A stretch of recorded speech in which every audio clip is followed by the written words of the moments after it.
Assalamualaikum warahmatullahi wabarakatuh.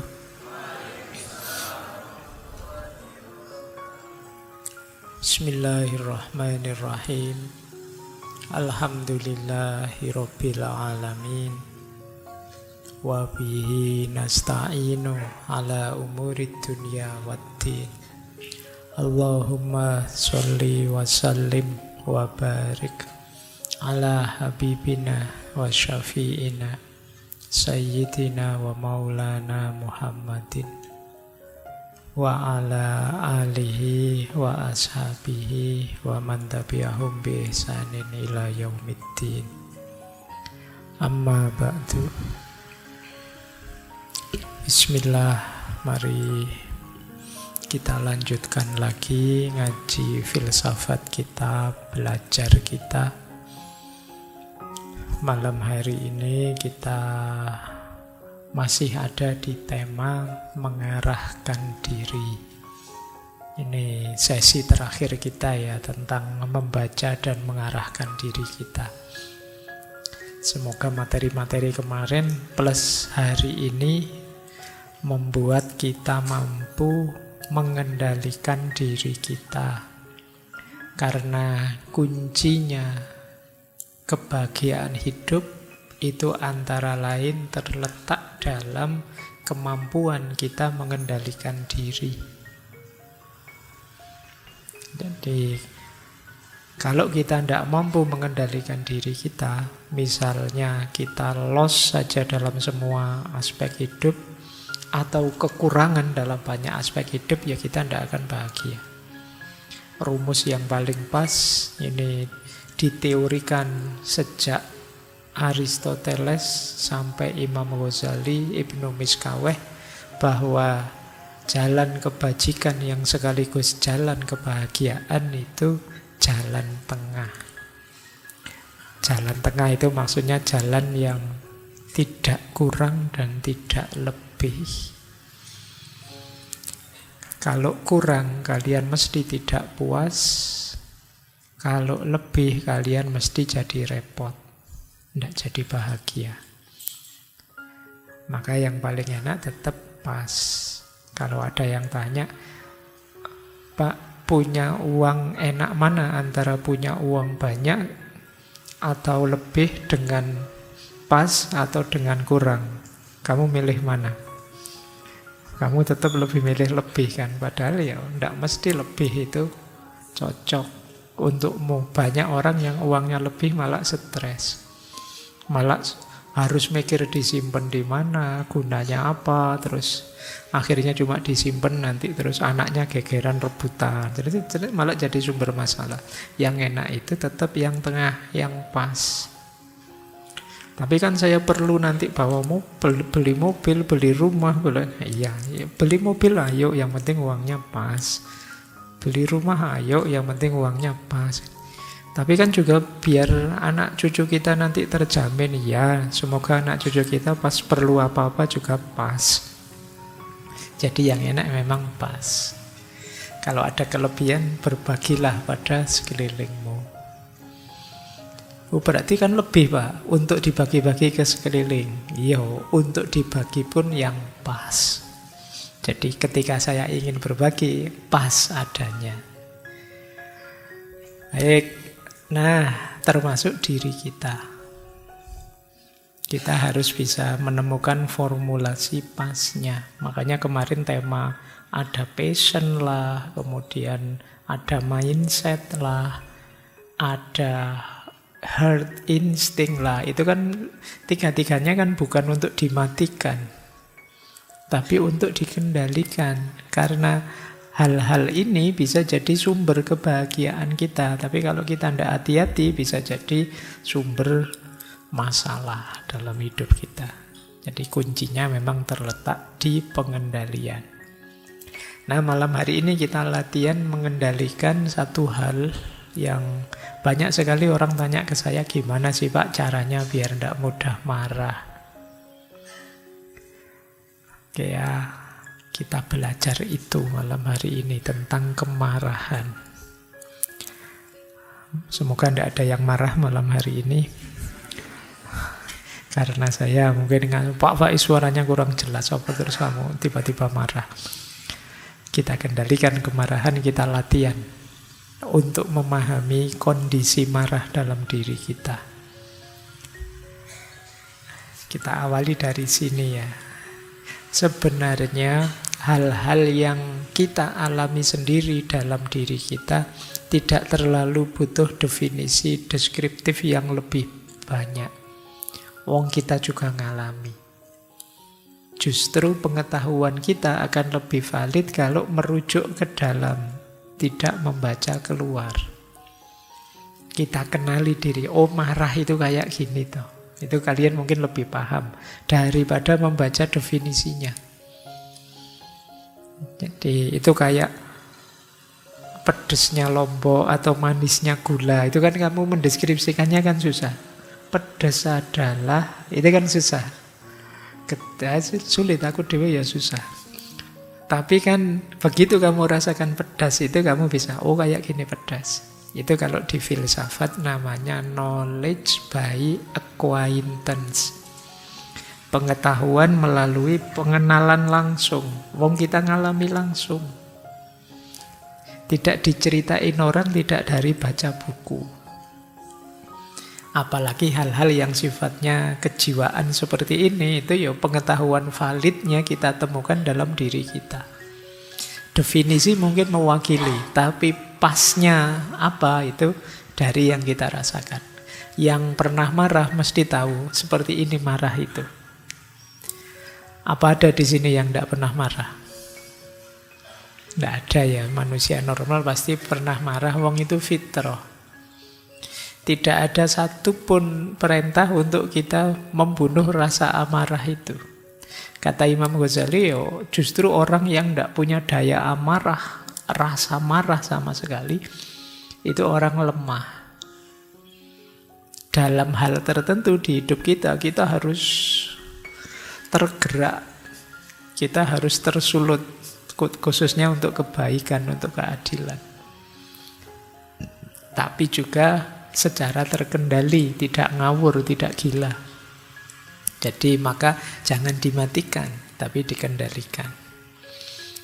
Nah, kendalikan yang kamu rasakan saat kamu marah. Meskipun di situ definisinya marah itu emosi yang intensif sekali saat kita merespon persepsi yang tidak enak, tidak nyaman, kita rasakan tidak adil, harapan yang tidak terpenuhi, itu kan biasanya melahirkan rasa marah. Kalau tidak percaya ya boleh latihan sekarang apa yang membuatmu marah. Apa temenmu jotos-jotosan sebelahnya, senggol-senggolan, yang apa pelirik-pelirikan, apa pelotot-pelototan, nanti muncul marah. Ya itulah rasa marah itu. Harapan yang tidak terpenuhi, kalian merasa tidak adil, hakmu diambil, frustasi, dan lain sebagainya, marah itu muncul.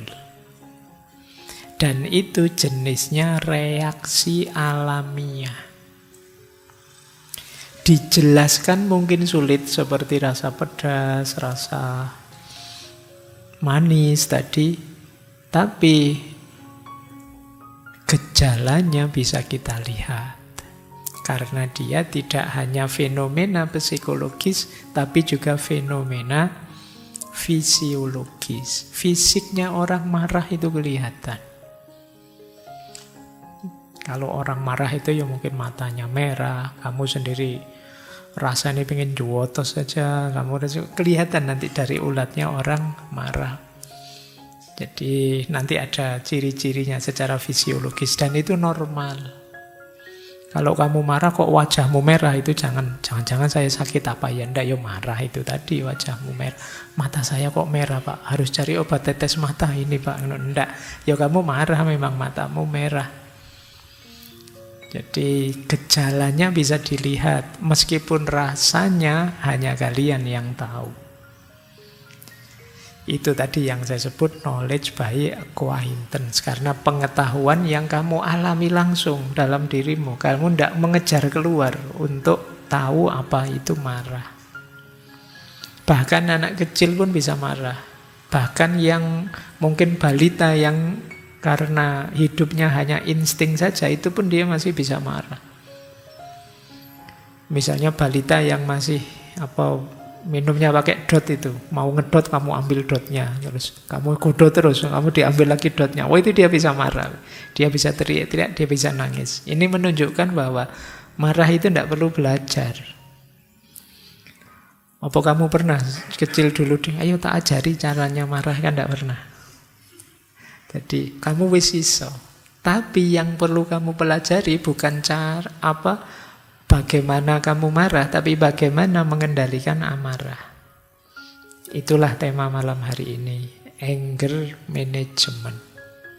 Kita mengendalikan amarah. Nah, tiba-tiba saya teringat hadisnya Nabi itu ya, yang terkenal sekali. Laisas syadidu bisur'ati innamas syadidu alladzi yamliku nafsahu indal ghadabi. Jadi kata Nabi, orang kuat itu bukan orang yang pinter gulat. Jadi zaman itu olahraga populer itu gulat. Smackdown zaman Nabi. Ya kan, Nabi juga kan ahli gulat. Nah, tapi kata Nabi, orang yang kuat bukan yang pinter gulat, tapi orang yang mampu tetap menguasai dirinya saat marah. Jadi bukan orang yang tidak bisa marah, tapi begitu dia marah, tapi dia masih yamliku nafsahu, masih bisa menguasai dirinya. Nah, malam ini kita belajar itu. Karena begitu kita lepas dari penguasaan diri terhadap amarah ini, amarah bisa menghancurkan diri kita. Bisa merusak hidup kita, termasuk merusak hubungan kita dengan orang lain. Baik, kita mulai ya. Bismillah, kita mulai dari kalimat-kalimatnya para filosof dulu. Biar filsafatan dulu, nanti kita belajar tekniknya. Saya ambil yang pertama dari Ibnu Sina dalam kitabnya Qanun fit Tibb. Ini kitab kedokteran yang luar biasa mempengaruhi ilmu kedokteran hari ini, termasuk di barat. Kata Ibnu Sina apa tentang kemarahan? Kemarahan itu, kata beliau, adalah mendidihnya darah dalam hati yang disebabkan oleh keinginan untuk membalas. Balas dendam. Jadi ada yang mengganjel kamu, mengganggu kamu, ingin kamu lampiaskan. Itu istilahnya Ibnu Sina, darahmu mendidih. Tapi kemarahan ini kalau tidak dikendalikan, jika titik darah, titik didihnya menurun, maka akan berubah jadi kesedihan. Tapi kalau meningkat, akan berubah jadi kegilaan. Kenapa sih kalau titik didihnya menurun terus sedih? Biasanya ketika orang marah, kemudian melakukan sesuatu dan tidak pas, terus dia menyesal. Apakah balas dendam itu sukses atau gagal? Biasanya diakhiri dengan kesedihan. Sedih karena tidak bisa mengendalikan diri, sedih karena aku kok bisa sekasar itu, sedih aku kok lepas tangan tadi, aku kok ngomongku terlalu nyelekit tadi. Atau kalau kita gagal balas dendam, kecewa, kamu sedih karena aku kok tidak mampu yang balas, aku kok tidak mampu ya menyakiti orang yang menyakitiku, dan terus jadi sedih. Jadi kalau amarah itu turun, buahnya jadi kesedihan, kata Ibnu Sina.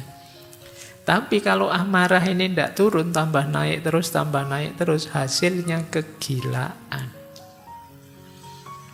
Kegilaan itu ya kamu sudah edan, sudah ngamuk, dadi sudah. Jadi kata Ibnu Sina, hati-hati, amarah itu hati yang mendidih, yang kalau tambah lama tambah mendidih kita gila. Tapi kalau titik didih itu tambah turun, tambah dingin, hasilnya kita sedih. Maka penting bagi kita untuk mengelola terus rasa amarah dalam hati ini. Lanjut. Saya ambil lagi dari Aristoteles. Kata beliau begini, Siapapun bisa marah, itu mudah. Tetapi marah pada orang yang tepat, dengan ukuran yang tepat, di waktu yang tepat, untuk tujuan yang tepat, dengan cara yang benar, itu tidak mudah. Dan bukan sesuatu yang bisa dilakukan oleh setiap orang. Ini oleh Aristoteles ditulis di Nikomachean Ethic. Ayo kita perhatikan. Ini kalau kalian ikut quotes-nya Aristoteles ini saja, kalian sudah bisa mengendalikan amarah. Jadi begitu kalian marah, terus kalian tanya dirimu, ini sudah tepat apa belum ya? Pada orang yang tepat enggak ini? Ini waktunya saya marah ini tepat enggak sih? Tujuan saya marah ini apa sih terusan? Cara saya marah sudah benar apa enggak sih? Loh, kalau kalian bahas ini saja mau marah enggak jadi. Akhirnya kamu diskusi akhirnya. Sebentar. Cocok enggak sih saya marah padamu ini? Oh, terus kamu bahas, cocok, kamu memang kurang ajar. Terus waktunya tepat enggak sih? Tepat, kita sama-sama nganggur sekarang, saatnya saya marah. Misalnya kamu bahas itu, mungkin nggak jadi marah kamu kalau ikut Aristoteles ini. Jadi coba kita tanya ya, tujuan marah itu apa sih terusan? Kan itu ditanya juga, kenapa saya harus marah ya? Emangnya kalau saya marahi dia terus ada perbaikan, situasinya berubah baik. Efektif enggak sih marah saya ini? Jangan-jangan kalau kamu terus ini ya enggak jadi marah. Makanya boleh kamu kalau sedang marah terus mundur sebentar, nyari kertas, jawab pertanyaan-pertanyaan ini. Nah, kalau sudah terjawab kamu keluar lagi. Memang saya berhak marah sekarang padamu, tujuannya jelas, apa-apanya jelas. Marah enggak apa-apa. Biasanya sudah enggak marah lagi. Kalau kamu sudah jawab pertanyaan-pertanyaan ini. Meskipun nanti ada teknisnya. Jadi kata Aristoteles ya, marah itu setiap orang bisa, tidak perlu sekolah, mudah. Tetapi marah secara tepat dan benar tidak semua orang bisa. Kita harus belajar. Marah secara tepat, benar, efektif. Mari kita marah dengan baik dan benar. Itu mungkin maunya Aristoteles begitu. Ya memang nanti ada marah yang tetap baik. Makanya tadi kata Imam Ghazali, orang yang tidak bisa marah itu justru orang yang lemah. Diinjak-injak mungkin, ditidakadili mungkin, dijajah kok diam saja. Itu padahal kamu saatnya marah, itu namanya kamu lemah. Yo, memang ada momen kita harus marah. Bukan masalah boleh marah atau tidak, tapi marah yang benar. Yang seperti apa, itu masalah kita. Bagaimana mengendalikan amarah itu masalah kita. Marah pada siapa itu juga penting. Kadang-kadang kamu kena masalah apa, problemnya di kamu sendiri, orang lain kamu marahi.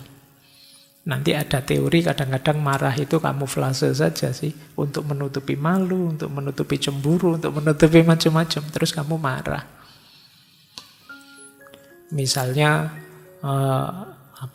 kamu nendang gelas isi minuman itu sampai jatuh, itu kan sebenarnya kamu malu dilihat orang banyak, tapi gayanya kamu marah ke temanmu, kamu aja ndak hati-hati, ndak ngingetin aku sejak tadi aku mau nendang, malah temanmu yang kamu marahi. Nah itu kamu boleh tanya, ini apa pas aku marah ini? Kadang-kadang kamu ada masalah di mana, kamu lampiaskan kemana? Temanmu yang ndak tahu apa-apa kena marah. Dimarahi dosen di kelas, teman sakosmu jadi pelampiasan. Loh itu namanya ndak pas.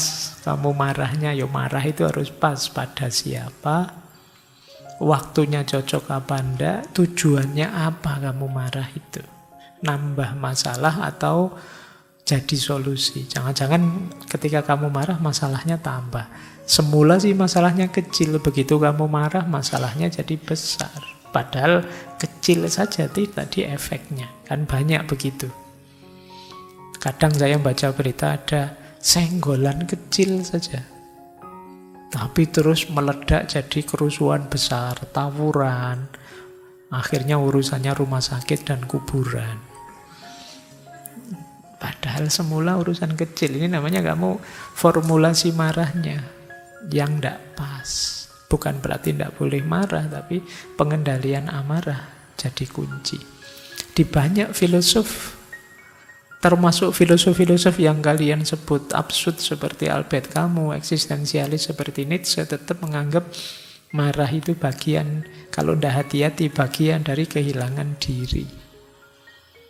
Jadi kamu tidak kontrol lagi. Baik.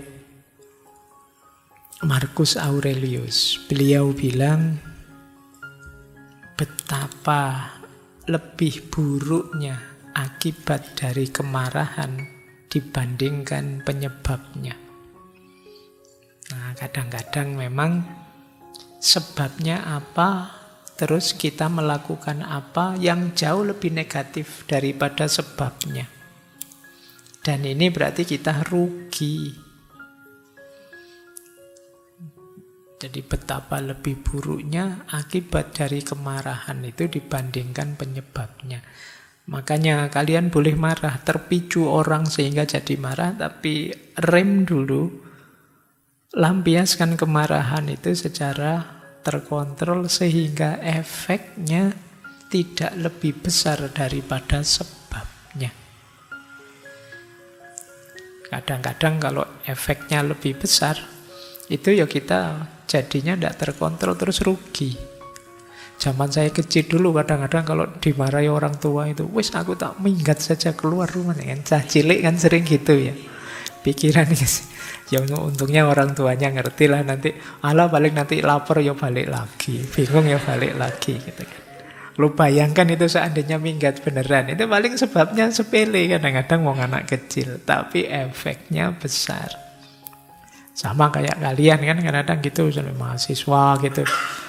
Mungkin urusannya kecil sama temenmu apa, diketawain waktu presentasi, itu efeknya terus kamu jadi males kuliah, kamu jadi minder, ya efeknya lebih besar daripada sebabnya.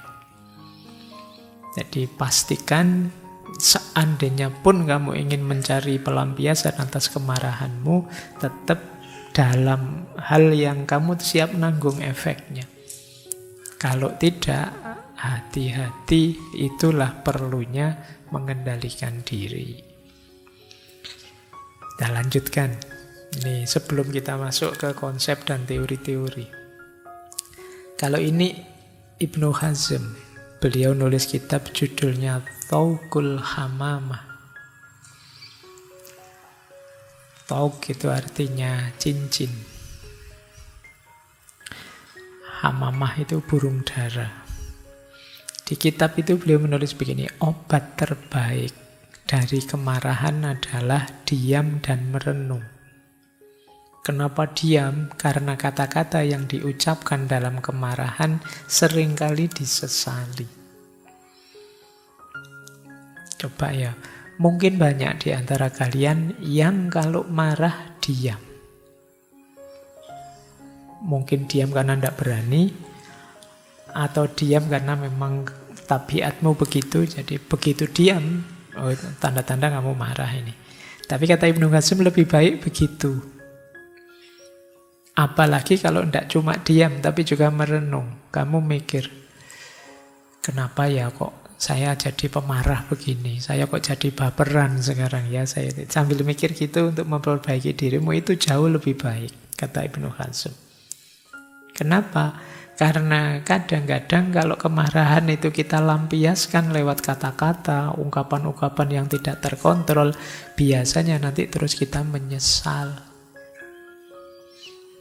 Jadi biar tidak menyesal, diam dulu. Nanti kalau sudah pikiran tenang, jernih, baru bicara, mengungkapkan apa yang kamu rasakan. Kalau pas sedang marah, apalagi marah-marahnya, mending diam dulu. Ini tips dari beliau Ibnu Hazm. Kapan-kapan kita bahas beliau, seorang filosof muslim yang menguasai banyak bidang. Al-Farabi. Apa yang dikatakan Al-Farabi? Kata dia, kemarahan dan nafsu.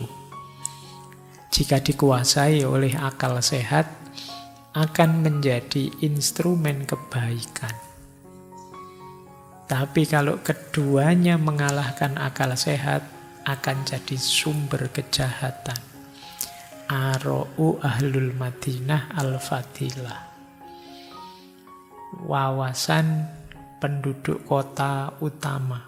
Jadi warga negara kota utama Al-Madinah Al-Fadilah, kata Al-Farabi, itu ciri utamanya hidupnya dikendalikan oleh akal sehat.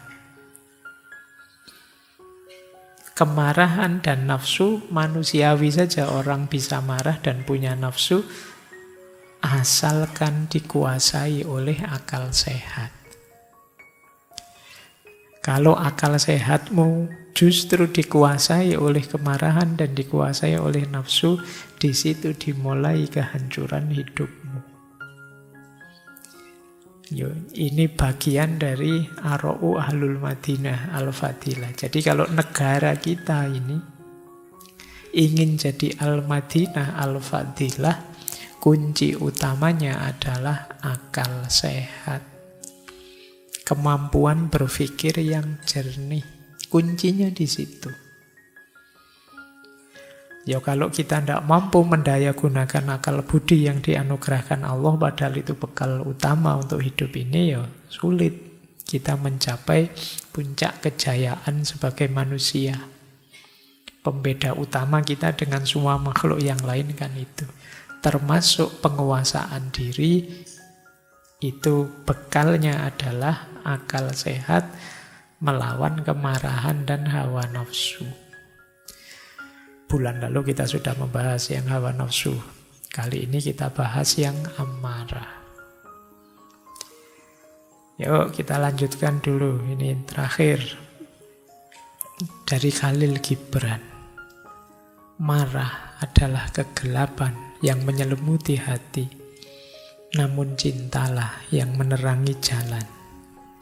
Jadi kalau versinya Khalil Gibran, beliau tidak berteori panjang-panjang tentang bagaimana sih cara mengendalikan amarah. Kata beliau, cinta satu-satunya yang mampu membuat diri kita terang. Saya ilustrasikan begini ya. Ketika kita mencintai seseorang, mungkin kita marah sekali pada dia, dan itu wajar saja. Tapi kalau landasan dari cinta itu amarah, insya Allah pelampiasan amarah kita tidak dengan sesuatu yang merugikan dia, menyakiti dia, menyusahkan dia, membuat dia lebih hancur dan lain sebagainya. Itu cirinya orang mencintai. Makanya cintailah semua orang, sehingga ketika kalian marah pada siapapun akan lebih terkontrol. Bandingkan kamu marah sama musuhmu dengan marah sama saudaramu atau sama orang tuamu misalnya. Itu kan jauh cara mengekspresikannya. Kamu tidak berani sembarangan marah ke orang tua karena kamu mencintainya. Tapi kalau sama musuhmu, kamu tidak pakai pikir panjang, pokoknya sikat wae. Ini kan bedanya. Jadi cara mudah untuk bisa mengendalikan amarah apa? Cintai. Ketika kita mencintai siapapun, maka kita bisa marah, tapi tetap dengan terkendali. Karena kita tidak ingin merusak, menghancurkan yang kita cintai. Ini rumus dari Khalil Gibran. Marah itu kegelapan yang menyelimuti hati, tetapi cintalah yang menerangi jalan. Oke, kapan-kapan ngomong cinta lagi, kamu kebanyakan cinta jadi bucin nanti. Oke, kita lanjutkan ya, masih tentang amarah. Ini masih pengantar saja untuk menunjukkan bahwa para filosof juga sibuk membahas tentang kemarahan ini. Karena dia jadi satu variabel kebangkitan maupun kejayaan.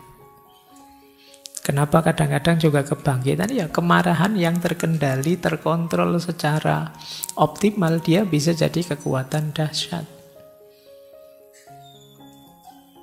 Contohnya misalnya dulu Pangeran Diponegoro sampai lahir Perang Jawa itu kan dia marah sekali sama Belanda yang tidak menghargai bangsa Indonesia, tidak menghargai makam simbah-simbahnya yang ditabrak oleh jalur kereta, itu terus dia marah. Tapi marahnya kemudian karena ketidakadilan. Terus lahir Perang Jawa yang terkenal itu, kebangkitan nasional. Itu kan karena jiwa yang menggelegak ini, kok kita dijajah terus ya, kok kita ditindas terus, saatnya bangkit, itu kemarahan. Kalau di level ini kemarahan itu kemarahan yang positif. Nanti ada istilahnya dan ada caranya. Kapan kemarahan itu legal, sah, dan seperti apa cara mengungkapkannya secara positif. Yuk, kita lanjut. Nah, kita mulai teori sekarang. Bedakan antara marah dengan agresi. Anger and aggression. Ini dua hal yang berbeda. Kalau kemarahan itu rasa. Kalau agresi itu tindakan. Agresi itu menyerang orang lain. Ini yang oleh Imam Ghazali disebut nafas sabu'iyah. Seperti binatang buas. Binatang buas itu kan agresif, menyerang orang lain. Marah itu manusiawi, tapi agresi menyerang orang lain tidak. Jadi agresi itu melampiaskan amarah dengan tindakan, tapi tindakan ini sifatnya negatif. Jadi jalan negatif pelampiasan amarah itu namanya agresi. Ini dua hal yang berbeda. Jadi kalau kamu bilang, Pak, manusiawi toh Pak saya marah. Ya, tapi ketika kamu menyerang orang, menyakiti orang, membalas, merusak orang lain, itu namanya agresi. Jadi yang itu tadi yang disebut antara sebabnya dan efeknya bisa jauh lebih besar, lebih bahaya efeknya. Jadi ini dua hal yang berbeda. Nanti ada ekspresi marah yang benar, yang baik.